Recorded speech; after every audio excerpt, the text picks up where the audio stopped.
Hola, bienvenidos a Desde las Facultades, programa institucional de la Universidad de Medellín. El tema que contextualiza nuestro programa del día de hoy es conflicto y paz. Bienvenidos.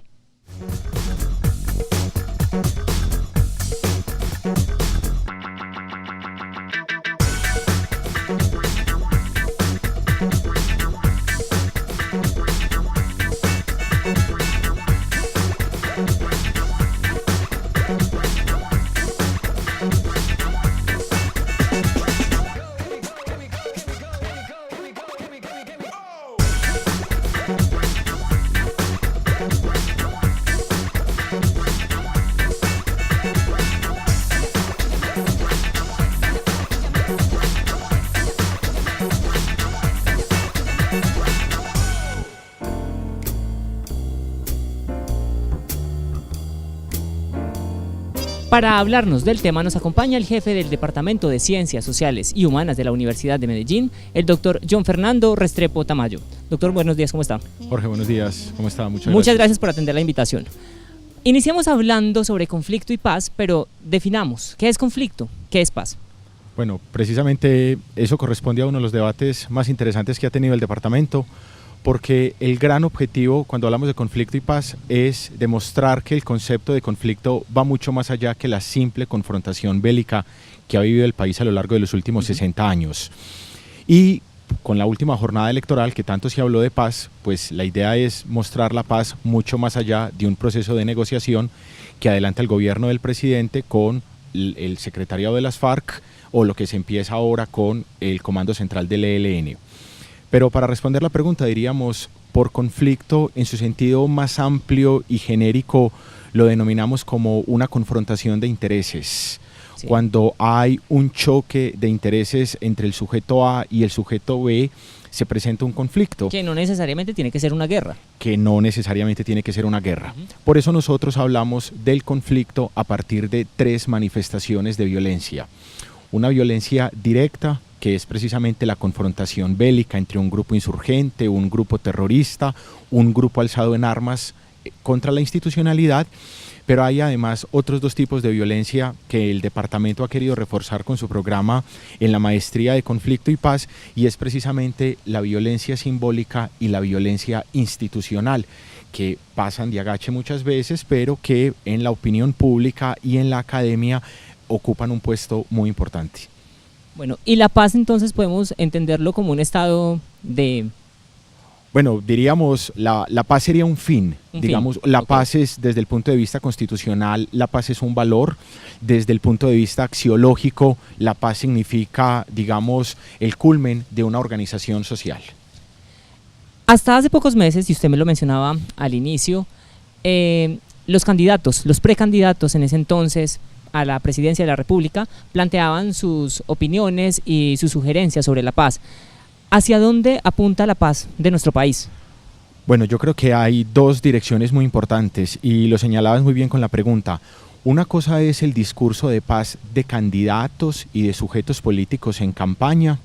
Otra cosa es la paz ahora que se institucionaliza o que se determina pues la reelección del presidente Santos a partir del 7 de agosto, y hay un elemento muy importante que la prensa ahora ha canalizado cuando decía con el triunfo de Santos el triunfo de la paz, y nosotros en el departamento y la reflexión académica que hemos hecho es que la paz va mucho más allá de una simple mesa de negociación.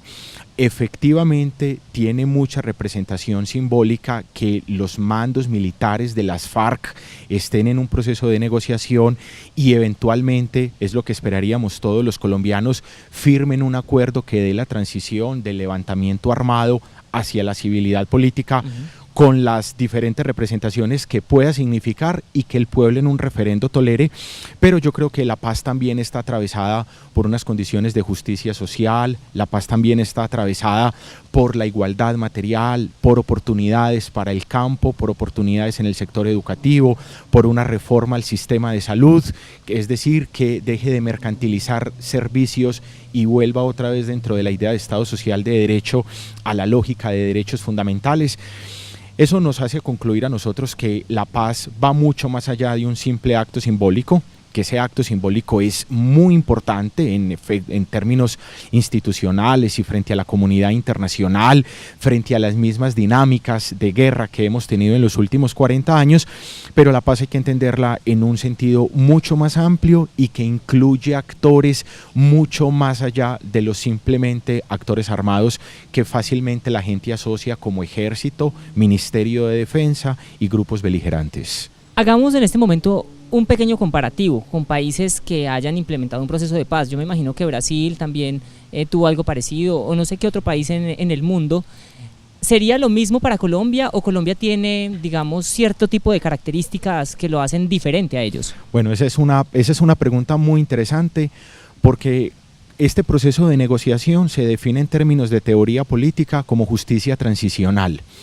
Y por justicia transicional decimos el conjunto de sacrificios institucionales, es decir, alguien mata a su vecino y va 10, 15, 20 años de prisión, pero estos grupos que se han financiado el narcotráfico, que han metido menores en el conflicto, que han violado tratados internacionales, están sometidos a un proceso distinto, es decir, para ellos 30 años de cárcel no les aplicaría, y eso es un proceso pues que requiere una pedagogía de paz y de conflicto muy importante para que la gente lo pueda entender. Pero volviendo a la pregunta del caso comparado, yo tendría para decir que todos los procesos de justicia transicional tienen la característica de ser procesos absolutamente particulares, y con eso debemos tener muy claro en afirmar que no existe una fórmula, no existe una receta que se haya aplicado. Todos los procesos de justicia transicional en épocas de dictadura que hubo en Latinoamérica, uno muy importante ha sido el proceso de justicia transicional del apartheid en Sudáfrica con Mandela y este obispo famoso pues que aseguraron la transición. No existe una fórmula mágica, no existe un libreto, por eso es que todos los procesos de justicia transicional operan bajo la figura de ensayo y error. Obviamente el deber de los académicos, el deber de los grupos negociadores es basarse en ejemplos para no repetir, digamos, experiencias lamentables como el proceso transicional que vivió Centroamérica con Nicaragua. Digamos, hubo un asunto de transición que a la vuelta de 15, 20 años reventó por medio de bandas que pusieron en evidencia que los acuerdos realizados habían quedado incompletos, que la sociedad civil no había quedado satisfecha. Entonces, el caso que vivimos nosotros requiere tomar experiencias históricas, pero también nos tiene que dejar claro que una cosa fue el proceso de negociación con las autodefensas, claro. Otra cosa será el proceso de negociación en La Habana con las FARC y otra cosa será el proceso de negociación con el ELN, porque son grupos que reivindican derechos, intereses distintos, y creo que tanto el gobierno, la mesa de negociación como la sociedad tiene que saber que para cada uno aplica procesos independientes. Bueno, doctor John Fernando, le voy a invitar para que hagamos una pequeña pausa institucional y ya regresamos con Desde las Facultades.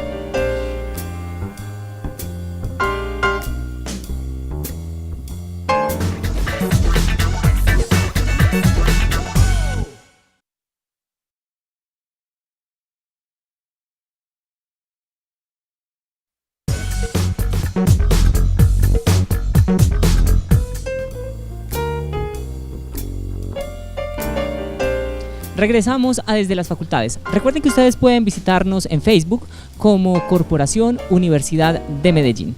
Vamos a continuar hablando sobre conflicto y paz. La Universidad de Medellín, uno de sus pilares es dar solución a las problemáticas del entorno. Una problemática, sin lugar a dudas, es el conflicto y lo aborda desde la paz. La institución, desde el Departamento de Ciencias Sociales y Humanas, ¿cómo trabaja el conflicto y la paz? Bueno, digamos que el programa de Maestría en Conflicto y Paz es la puerta de lanza que tiene el departamento para hacer una reflexión académica alrededor del conflicto, para hacer propuestas alrededor de la paz, y en eso académicos nacionales e internacionales han acompañado generosamente esta propuesta, sí, en la que intenta mostrarse que el conflicto puede analizarse desde diferentes ópticas, es decir, el conflicto en sí mismo también puede significar oportunidades. Y nosotros vemos, por ejemplo, escuchando la historia de las víctimas, los procesos de paz que se han tejido, por ejemplo, en Barrancabermeja, en el oriente antioqueño, han generado experiencias de reconstrucción necesaria de un tejido social que ha unido a las víctimas alrededor de un discurso distinto, las reflexiones alrededor del perdón, las reflexiones alrededor de la justicia, le han permitido al departamento, pues primero a través de su maestría, pero también alrededor de varios diplomados que hemos acompañado con extensión, la posibilidad de escuchar a las personas que de una u otra manera han sido agentes o actores del conflicto, sí, como sujetos pasivos o como sujetos activos. La capacitación, por ejemplo, en el área de derechos humanos con miembros de la fuerza pública ha sido una de las experiencias más exitosas que ha tenido el departamento alrededor de diplomados de derechos humanos, de derecho administrativo, de derecho disciplinario, la inclusión de agentes de la fuerza pública en nuestra maestría en educación, trabajo con víctimas, o cuando hablamos, por ejemplo, del conflicto desde el punto de vista de la violencia simbólica con los diplomados de género. Bueno, creo que han sido diferentes frentes que ha logrado acompañar el departamento alrededor de la reflexión de conflicto y paz. Mencionaba usted que tienen una maestría en conflicto y paz, ¿verdad? Correcto. Todo tiene un objetivo. Estudiar administración de empresas pues será formar un administrador, ingeniería, formar un ingeniero. ¿A qué se le apunta a formar con la maestría en conflicto y paz? ¿Qué título se le otorga? ¿Cuál es su función en la función sustantiva social? Bueno, el magíster en conflicto y paz está en la capacidad intelectual, en la capacidad técnica e instrumental de liderar procesos, de gestionar procesos de construcción de tejido social, está en la capacidad de hacer una reflexión académica y epistemológica de la historia del conflicto en un sentido mucho más interdisciplinario. Lo mencionaba ahora, para nosotros conflicto no es solo conflicto armado, no es solo confrontación bélica y proceso de paz, aunque es un punto muy visible por la coyuntura. Lo que pretendemos nosotros es tener la capacidad de gestionar y de potencializar desde los conflictos oportunidades para construir tejido social y para visibilizar reivindicación de derechos, tanto de grupos periféricos, sí, hablamos por ejemplo de víctimas, comunidad LGBTI, mujeres, la lectura de género, y también ser capaces de acompañar estos procesos de paz en términos de mediación internacional y protección de derechos humanos. Ahora que toca el tema internacional, ¿qué función cumple Naciones Unidas en el proceso de paz que adelanta nuestro país? Cumple un papel decisivo, cumple un papel fundamental, sobre todo a partir de la financiación y gestión y acompañamiento de proyectos de investigación. El departamento lleva la bandera pues en proyectos de derechos humanos, acompañamiento de víctimas, zona de minas y mujeres víctimas del conflicto. Eso hace que Naciones Unidas desde múltiples frentes tenga una presencia institucional en el sector académico a partir de reflexiones e investigaciones que tenemos en Oriente Antioqueño y en convenio con entidades como la FUCLA, la Fundación Universitaria Claretiana en el Chocó, y en el occidente colombiano con la Universidad Autónoma de Occidente. Tenemos de pronto desde el departamento programas de extensión con otras instituciones. Sí, por supuesto. Ahora estábamos mencionando inclusive con el gobierno local, estamos acompañando y liderando un diplomado de género que es una lectura bien interesante porque precisamente el punto de partida de las reflexiones de género tiene que ver con esa tanto violencia simbólica como violencia institucional alrededor de una cultura falocéntrica, una cultura machista, una cultura misógina que ha perpetuado unas condiciones de segregación y de desigualdad. El diplomado de género, por ejemplo, pretende desde el punto de vista académico ofrecer una reflexión epistemológica alrededor de esas condiciones de desigualdad, pero en términos de diplomado y de extensión pues genera competencias suficientes para que los asistentes a este diplomado desde cada uno de sus frentes sean capaces de identificar esas condiciones de violencia y ser capaz de revertirlas. Según su perspectiva como politólogo y como ahora jefe del departamento, ¿cómo se abordaría un proceso de paz para Colombia? Digamos que el metro, poniéndolo didácticamente, implementa una cultura metro, ¿cierto? Ellos les enseñan a vivir, a sentir el metro como propio, pero quizás los colombianos nunca hemos vivido en un estado de paz, o quizás pues una paz total o real. ¿Cómo podemos concienciar a las personas? ¿Cómo podemos integrarlas a ese proceso? Digamos, se cambia ese chip en las personas? Bueno, yo creo que ese sería el cambio del milenio para nuestra historia de Colombia. Creo que tener una sociedad en paz sería darle a nuestros hijos, a nuestros estudiantes, desde el punto de vista de universidad y desde el punto de vista de familia y ciudadano, un país que nunca hemos conocido, un país que en los últimos 60 años cambió las reglas de juego alrededor de grupos beligerantes, contrainsurgentes y una guerra fratricida insostenible e indefendible.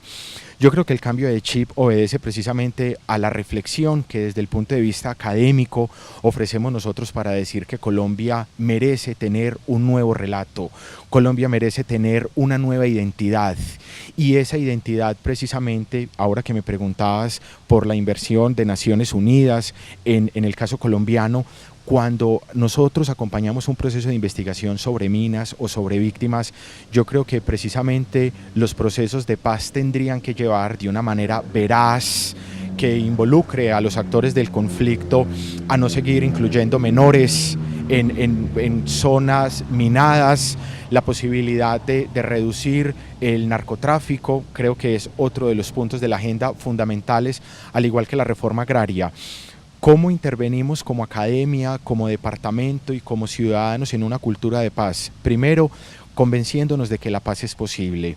Segundo, sumando la última experiencia electoral que respaldaba al presidente Santos para seguir liderando esa propuesta de paz, en términos de que la votación de los colombianos no solo debe comprometer al presidente Santos y a su grupo de gobierno y a los partidos que lo acompañaron, sino también a las FARC. Es decir, claro, nosotros no solo votamos, o el electorado, la contienda electoral arroja el resultado de que no solo se compromete a Santos, también se compromete a las FARC. Es decir, nos vamos a dar una nueva oportunidad que Colombia se merece, con muchas críticas, con muchos procesos fallidos.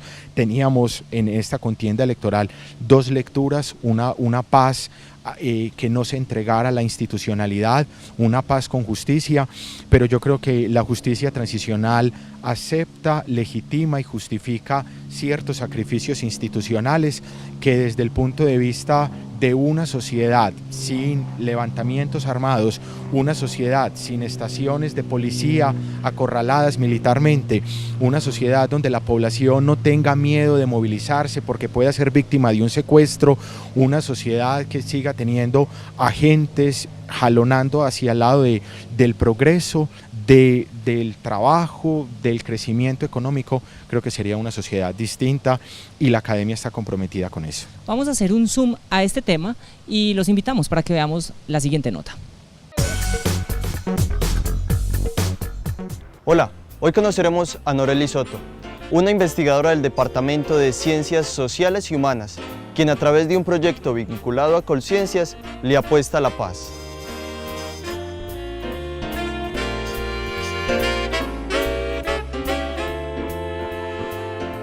La Universidad de Medellín tiene cosas supremamente importantes. Una es que tiene una maestría en conflicto y paz, desde donde este proyecto de investigación lo presentamos, la maestría en conflicto y paz y la maestría en educación.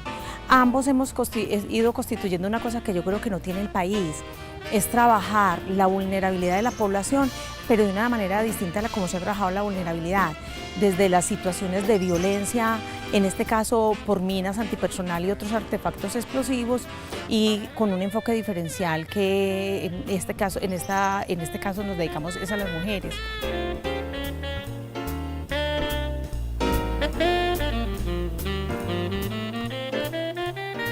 Contribuir a la reconstrucción de la memoria histórica de los hechos victimizantes por minas antipersonal en el oriente antioqueño. Específicamente la población que nos interesa son las mujeres víctimas directas e indirectas del conflicto, porque quizá han sido las menos escuchadas. Las investigaciones que hemos revisado que se hacen sobre este tipo de flagelo se ha hecho con hombres, menos con mujeres. Sí, nosotros realmente subimos de la categoría C a ser un grupo en A, el grupo en educación. Esto se debe precisamente a la forma en que vemos la investigación. Mira, para nosotros la investigación está atada a dos cosas. La investigación pues del grupo de investigación está atada a los programas de posgrado.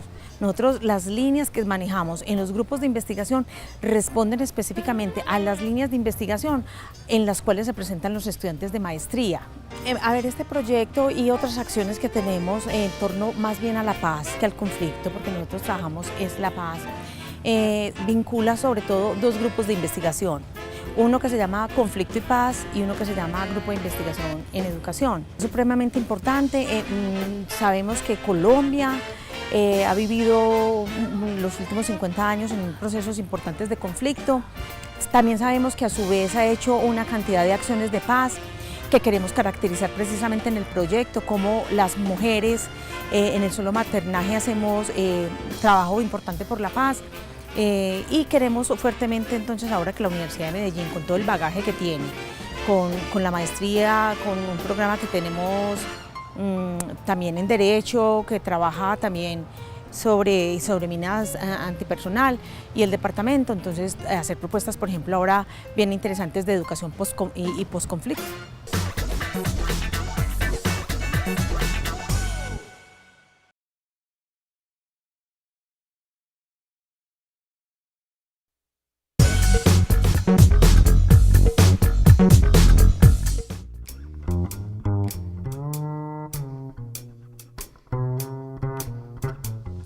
La libertad es un factor preponderante en un proceso de implementar la paz, pero ¿hasta qué nivel la libertad es, digamos, contraproducente? Porque quizás entramos a unos campos donde la persona es libre de escoger sus caminos, de si hace la paz y la forma de hacerla. Hay de pronto un determinante también coercitivo que es legitimador de esa paz. Bueno, yo creo que en Colombia, a lo largo de estos 60 años de confrontación armada, hemos utilizado las dos variables.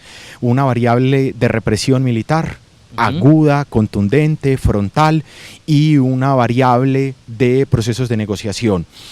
Uno y otro han fracasado. Hemos fracasado en la confrontación militar porque no se pudo poner fin al conflicto. Hemos fracasado en los procesos de negociación porque desde la silla vacía y desde la concesión de espacios institucionales terminó el Estado siendo un objeto de burla a los acuerdos que se habían transado.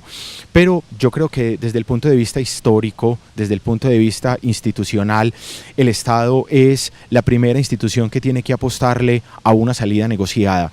Creo que las condiciones históricas, creo que la comunidad internacional, creo que gran parte del electorado está de acuerdo con que nos merecemos una oportunidad, y las libertades institucionales de las que goza el presidente, con el acompañamiento de la comunidad internacional, pueden acompañar ese proceso para evitar conceder las libertades anteriores que hicieron de la administración del presidente Pastrana un objeto de burlas, pero también aprovechar este momento histórico para que, diferenciándonos de la propuesta del uribismo, la seguridad democrática y del aumento de fuerza, podamos llegar a una salida negociada. Pero también quisiera incluir un punto sobre la libertad, Jorge, tranquilo. Y es que precisamente uno de los pilares de nuestra universidad es ciencia y libertad. Yo creo que nosotros desde las aulas, atendiendo el espíritu de los fundadores de la universidad, le apostamos a la libertad, y sabemos que la libertad genera riesgos, que la libertad puede conducir a un libertinaje, pero no podemos ser contrarios a las aspiraciones filosóficas sobre las que se cimienta nuestra universidad, y por eso yo creo que hay que creer en la libertad. Creemos en una libertad productiva, creemos en una libertad generadora de reflexión académica, creemos en una libertad para el arte, para el pensamiento, y ahora, por ejemplo, relacionando esto con el proceso de paz, yo creo que la inclusión de víctimas, la inclusión de nuevos canales o de nuevos agentes interlocutores en esta recta del segundo gobierno del presidente Santos, yo creo que ofrecen más luces alrededor de la reflexión de cuál es el camino a seguir. es un camino a tientas, pero es un camino que vale la pena y que la academia no puede ser ajena ni indiferente a este momento histórico. ¿Qué papel juegan las víctimas en el proceso, no solamente a nivel nacional, sino en todo proceso de buscar una paz? Bueno, las víctimas juegan un papel decisivo, un papel fundamental, porque precisamente los procesos de justicia transicional que han fracasado por no hacer una verdadera inclusión de las víctimas.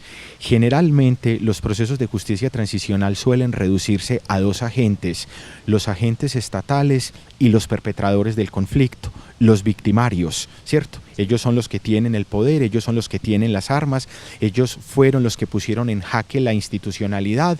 Como van a transitar hacia la paz, ellos reclaman una serie de beneficios y garantías. Generalmente estos procesos históricos han invisibilizado a las víctimas.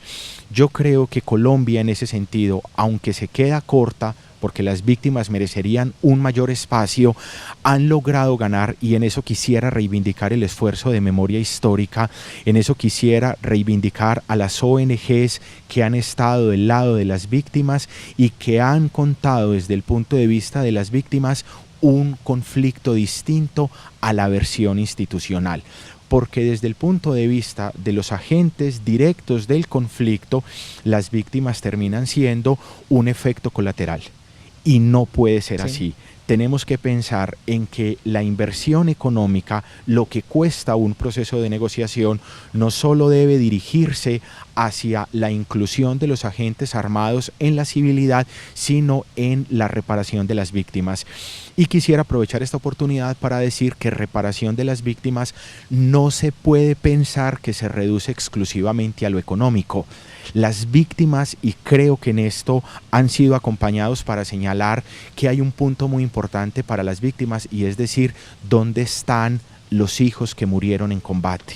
¿Dónde están los secuestrados? A la gente que metieron en las fosas, ¿dónde están? Es decir, las víctimas no solo están pidiendo plata, y yo creo que eso es muy importante que la academia lo reivindique. Las víctimas merecen ser escuchadas. Las víctimas merecen que los perpetradores del conflicto pidan perdón, que digan dónde están sus familiares, y luego efectivamente dentro de los trámites administrativos habría una reparación que es tanto simbólica como material. Voy a hacer una última pregunta, doctor, y voy a hacer un poquito de abogado del diablo y usted me va a disculpar. En el contexto histórico mundial vemos que esos países que ahora gozan de paz han pasado por guerras, la Primera Guerra Mundial, la Segunda Guerra Mundial, son detonantes de un conflicto, de una juxtaposición de pensamientos. Después de eso ha habido paz. ¿Será que la guerra o el más fuerte siempre es el que trae la paz? ¿O cómo funciona? Bueno, esa es una lectura del conflicto. Sí, claro. Esa es una lectura. Lo que pasa, Jorge, es que esa también es una visión centroeuropea del conflicto. Es decir, los ejemplos que tú pones, la Primera, la Segunda Guerra Mundial, la Guerra Fría, son procesos históricos que ejemplifican el sistema político actual europeo. Y si miramos atrás, la historia de Europa ha sido una historia de guerras, desde la Guerra de los 30 años, por allá hacia el siglo XVII. Yo creo que en términos de justicia transicional hay un asunto muy importante, y es que hay que ubicar geoespacialmente los conflictos. Nosotros generalmente somos importadores de los modelos políticos europeos. Nuestro modelo epistemológico pareciera retratar la historia de Europa. Bajo esa retratación europea del conflicto, diríamos, necesitamos una guerra contundente y después de la guerra viene la paz. Yo creo que lo que pretende hacer la academia o nuestras reflexiones de conflicto y paz desde el departamento también ha hecho o ha generado la necesidad de hacer una lectura introspectiva, una versión mucho más latinoamericana, con nuevos agentes, en un idioma distinto, en un relato distinto, para decir no siempre tiene que ser la guerra como causal primera. Y creo que en eso hay ejemplos significativos para mirar nuevas formas de organización política, nuevos procesos de inclusión y nuevas maneras de organización de poder en el interior de un Estado. Doctor John Fernando, muchas gracias por atender nuestra invitación. El tema yo pienso que nos daría para otros 2 programas, pero muy seguramente lo vamos a tener de regreso. Ojalá, Jorge, muchas gracias por la invitación y las puertas del departamento, con cada uno de los frentes que atendemos, con cada uno de los programas que servimos, que hacemos gustosamente porque creemos que la academia no puede ser ajena a la realidad, están abiertas para ti, para toda nuestra audiencia, Muchas para gracias. toda la comunidad y esperamos que haya una nueva ocasión. Si este tema fue de su interés, muy seguramente nuestra institución les ofrecerá muchos más. Ustedes pueden visitarnos a través de www.udem.edu.co y seguirnos también en Twitter como @UDEM61. Nuestra misión es seguir llevándoles a ustedes temas de actualidad, temas de interés. La Universidad de Medellín siempre estará dispuesta para ustedes. Hasta pronto.